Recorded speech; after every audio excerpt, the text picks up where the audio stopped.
Section 1. The First Miracle. Read this extract from the wildly popular young adult novel by Roald Dahl. Matilda is a gifted but sadly neglected child. Here, Matilda discovers that she has an unexpected and rather useful ability. Matilda sat down again at her desk. The Trunchbull seated herself behind the teacher's table. It was the first time she had sat down during the lesson. Then she reached out a hand and took hold of a water jug, still holding the jug by the handle but not lifting it yet.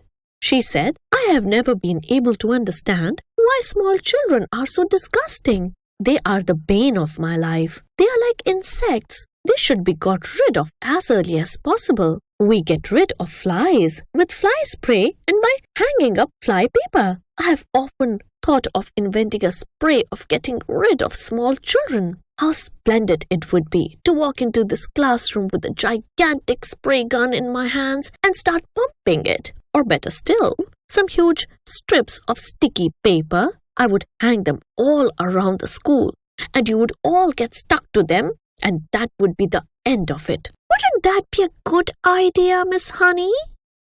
"If it's meant to be a joke, headmistress, I don't think it's a very funny one," Miss Honey said from the back of the class. "You wouldn't, would you, Miss Honey?" the Trunchbull said. "And it's not meant to be a joke. My idea of a perfect school, Miss Honey, is one that has no children in it at all. One of these days I shall start up a school like that. I think it will be very successful." The woman's mad, Miss Honey was telling herself. She's round the twist. She's the one who ought to be got rid of. The Trunchbull now lifted the large blue porcelain water jug and poured some water into her glass. And suddenly with the water, out came a long slimy newt straight into the glass. Plop! The Trunchbull let out a yell and leapt off her chair as though a firecracker had gone off underneath her. And now the children also saw the long, thin, slimy, yellow-bellied lizard-like creature twisting and turning in the glass, and they squirmed and jumped about as well, shouting, "What is it? Oh, it's disgusting! It's a snake! It's a baby crocodile! It's an alligator! Look out, Miss Trunchbull!"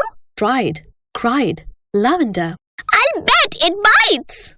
The Trunchbull, this mighty female giant, stood there in her green breeches, quivering like a blank mange. She was especially furious that someone had succeeded in making her jump and yell like that because she prided herself on her toughness. She stared at the creature twisting and wriggling in the glass. Curiously enough, she had never seen a newt before. Natural history was not her strong point. She had not the faintest idea what this thing was. It certainly looked extremely unpleasant. Slowly, she sat down again in her chair. She looked at this moment more terrifying than ever before. The fires of fury and hatred were smouldering in her small black eyes. "Matilda!" she barked.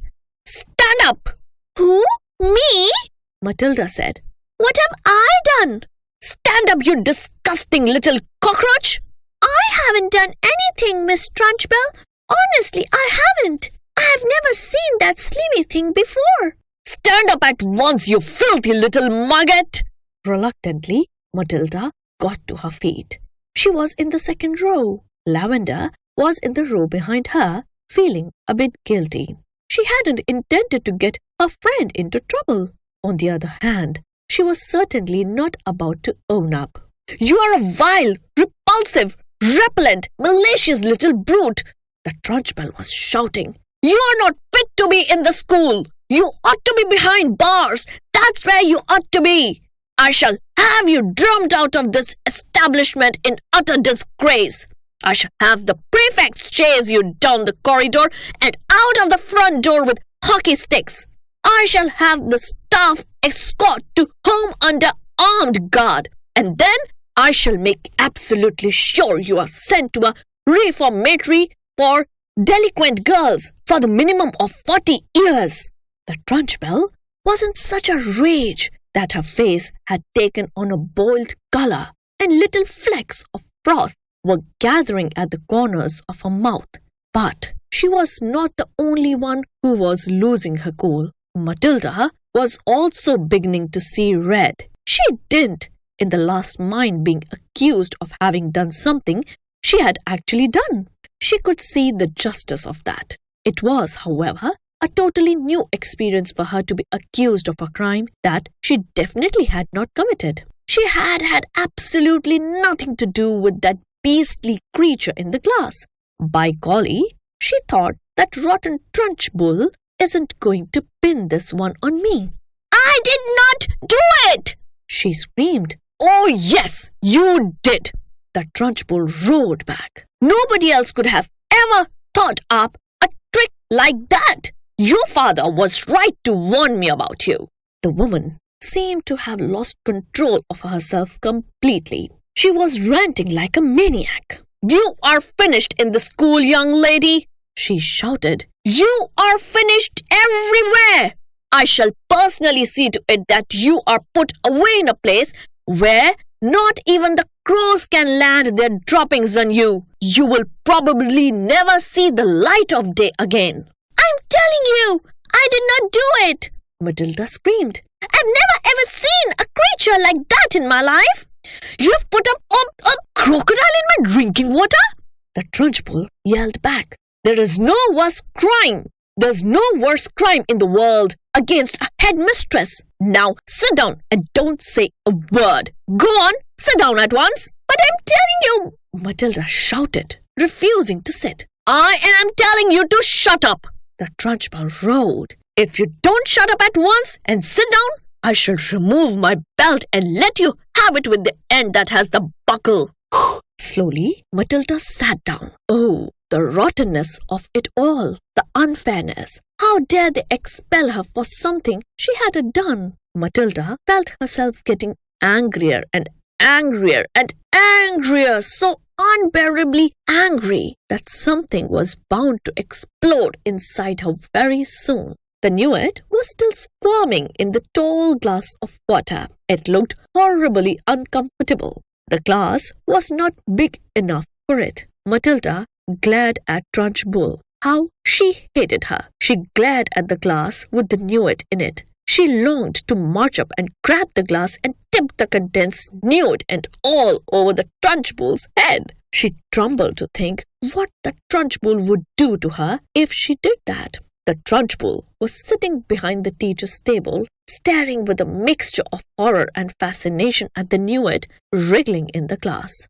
Matilda's eyes were also riveted on the glass, and now, quite slowly, there began to creep over Matilda a most extraordinary and peculiar feeling. The feeling was mostly in the eyes. A kind of electricity seemed to be gathering inside them. A sense of power was brewing in those eyes of hers. A feeling of great strength was settling itself deep inside her eyes. But there was also another feeling which was something else altogether and which she could not understand. It was like flashes of lightning. Little waves of lightning seemed to be flashing out of her eyes. Her eyeballs were beginning to get hot, as though vast energy was building up somewhere inside them. It was an amazing sensation. She kept her eyes steadily on the glass, and now the power was concentrating itself in one small part of each eye and growing stronger and stronger,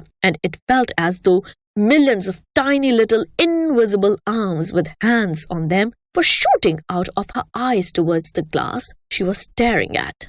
Tip it, Matilda whispered. Tip it over. She saw the glass wobble. It actually tilted backwards a fraction of an inch, then righted itself again. She kept pushing at it with all those millions of invisible little arms and hands that were reaching out from her eyes, feeling the power that was flashing straight from the two little black dots in the very centers of her eyeballs. Tip it, she whispered again. Tip it over.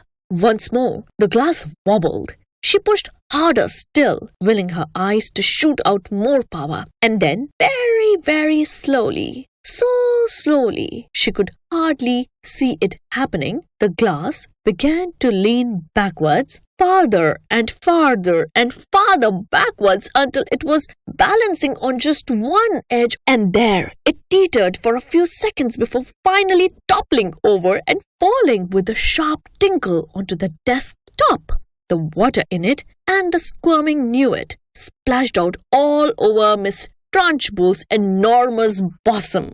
The headmistress let out a yell that must have rattled every window pane in the building, and for the second time in the last 5 minutes, she shot out of a chair like a rocket. The newt clutched desperately at the cotton smock where it covered the great chest, and there it clung with its little claw-like feet. The Trunchbull looked down and saw it, and she bellowed even louder, and with a swipe of her hand, she sent the creature flying across the classroom. It landed on the floor beside Lavender's desk, and very quickly she ducked down and picked it up and put it into her pencil box for another time. A newt, she decided, was a useful thing to have around. The Trunchbull, her face more like a boiled ham than ever, was standing before the class, quivering with fury. Her massive bosom was heaving in and out, and the splash of water down the front of it made a dark wet patch that had probably soaked right through to her skin. "Who did it?" she roared. "Come on, own up! Step forward! You won't escape this time! Who is responsible for this dirty job? Who pushed over this glass?" Nobody answered. The whole room remained silent as a tomb. "Matilda!" she roared. "It was you! I know it was you!" Matilda, in the second row, sat very still and said nothing. A strange feeling of serenity and confidence was sweeping over her, and all of a sudden she found that she was frightened by nobody in the world. With the power of her eyes alone, she had compelled a glass of water to tip and spill its contents over the horrible headmistress, and nobody who could do that could do anything. "Speak up, you clotted carbuncle!"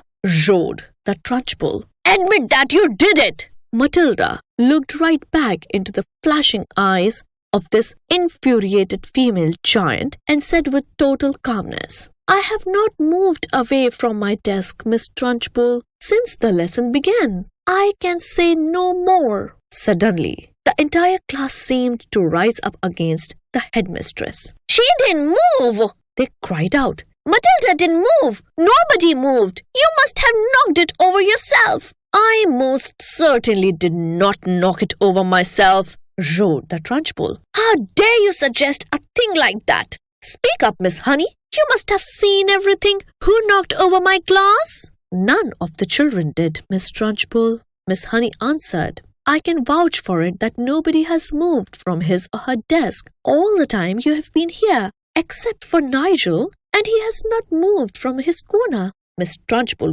glared at Miss Honey. Miss Honey met her gaze without flinching. "I'm telling you the truth, headmistress," she said. "You must have knocked it over without knowing it. That sort of thing is easy to do." "I am fed up with you useless bunch of maggots," roared the Trunchbull. "I refuse to waste any more of my precious time in here."